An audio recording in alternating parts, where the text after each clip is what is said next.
लोकसभा चुनाव को लेकर अब जनसभा में स्टार प्रचारकों का दौर शुरू हो चुका है। इसी कड़ी में भिवानी महेंद्रगढ़ लोकसभा क्षेत्र से कांग्रेस प्रत्याशी रावदान सिंह के समर्थन में नांगल चौधरी की अनाज मंडी में एक जनसभा का आयोजन किया गया।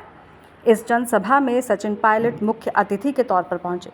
जनसभा को संबोधित करते हुए राजस्थान के पूर्व उप मुख्यमंत्री सचिन पायलट ने कहा कि पिछले 10 सालों से भाजपा लोगों को झूठे वादे के सहारे लूट रही है, गरीबों का हक छीना जा रहा है, बेरोजगारी बढ़ रही है। उन्होंने कहा कि आप सभी से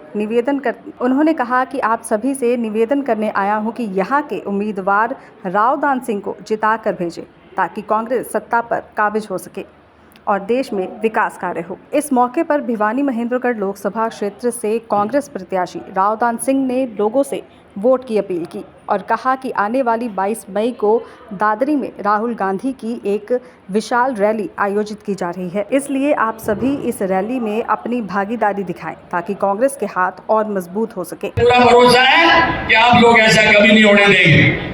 इन लोगों ने कोई वर्ग अछूता नहीं छोड़ा जो पीड़ित ना हो, कोई ऐसी क्लास नहीं छोड़ी जो निराश ना हो। इसलिए एक टाइम था जब लोग कमल के फूल की बात करते थे। आज तो क्या है कि कैसे कैसे मंजर सामने आने लगे हैं, लोग गाते गाते चिल्लाने लगे हैं, अरे बदल जाओ लोग, अब तो कमल के फूल भी मुरझाने लगे हैं और वो आपने मुरझा दिए। और उसके लिए हमारे भाई सचिन जी की बहुत सक्रिय भूमिका है। पूरे हिंदुस्तान के इस कोने से उस कोने तक जहां जाते हैं अपने कमेंट छाप छोड़ के जाते हैं। मैं तो इतना ही कहूंगा, ये समय बार बार नहीं आता, ये समय बदलाव का है और इस बदलाव के अंदर अगर आपने अपनी भूमिका निभा दी तो मैं समझता हूं निश्चित तौर पे 4 जून को जो रिजल्ट आएगा वो ऐसा ऐतिहासिक होगा, भारी मतों से आपकी विजयश्री होगी। इन शब्दों के साथ मैं पुनः सचिन भाई का धन्यवाद करते हुए अपनी वाणी को विराम देता हूं। जय हिंद, नमस्कार। चुनावी सभा है और आपके बीच में मैं अपनी पार्टी के लिए, दान सिंह जी के लिए, कांग्रेस के लिए वोट मांगने आया हूं। पूरे देश में बदलाव का माहौल है, ये चुनाव बदलाव का चुनाव है।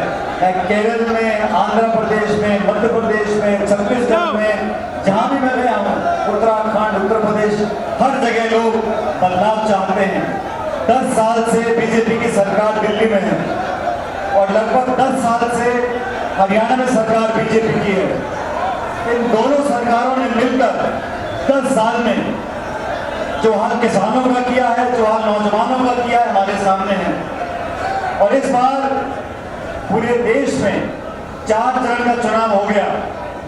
सब लोग समझ गए, पहले 4-5 चरणों में कांग्रेस पार्टी और इंडिया गठबंधन के हमारे सभी उम्मीदवार बहुत आगे निकल गए हैं और बीजेपी पिछड़ रही है। इस बात को सब समझ गए। कांग्रेस पार्टी से चुनाव लड़ रही है।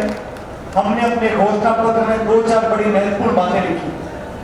सबसे पहली, इस देश के जो अन्नदाता हैं, जिनके साथ 10 साल से अन्याय हो रहा है, भारतीय जनता पार्टी ने वादा किया था कि किसान की आमदनी दुगनी करेंगे। मैं आपसे पूछना चाहता हूं, आप में से किसी की दुगनी हुई है आमदनी? उसके उल्टा खाद, बीज, तेल, पानी, डीजल, सबकी दवाई बढ़ गई, सबकी कीमत बढ़ गई, कीमत बढ़ गई। हम लोगों ने वादा किया, जो लोग काले कानून बनाते हैं, सरकार बनाने से पहले महंगाई की, किसान की, भ्रष्टाचार की, काले धन की बात करते हैं। 10 साल का लंबा समय जनता ने दिया। 10 साल दोनों सरकारों ने काम किया। किसानों पर लाठियां चलाई, आंदोलन करा तो गोलियां चलाई, सैकड़ों किसान शहीद हो गए दिल्ली के बॉर्डर पर, वो 3 काले कानून के विरोध में। और आज मुझे फख्र है इस बात का, कांग्रेस वो पार्टी है पूरे देश में जिसने पहली बार एक घोषणा करी है कि समर्थन मूल्य पर कानून बनेगा, एमएसपी पे कानून बनेगा और कोई भी व्यक्ति इस देश में, कोई भी व्यक्ति कालाबाजारी कर जमाखोरी कर किसान का शोषण नहीं कर सकेगा। समर्थन मूल्य पर कानून बनेगा, उससे कम कीमत पर देश में कहीं बिक्री नहीं होगी फसल की। ये पहला हमने बात रखी अपने मैनिफेस्टो के अंदर।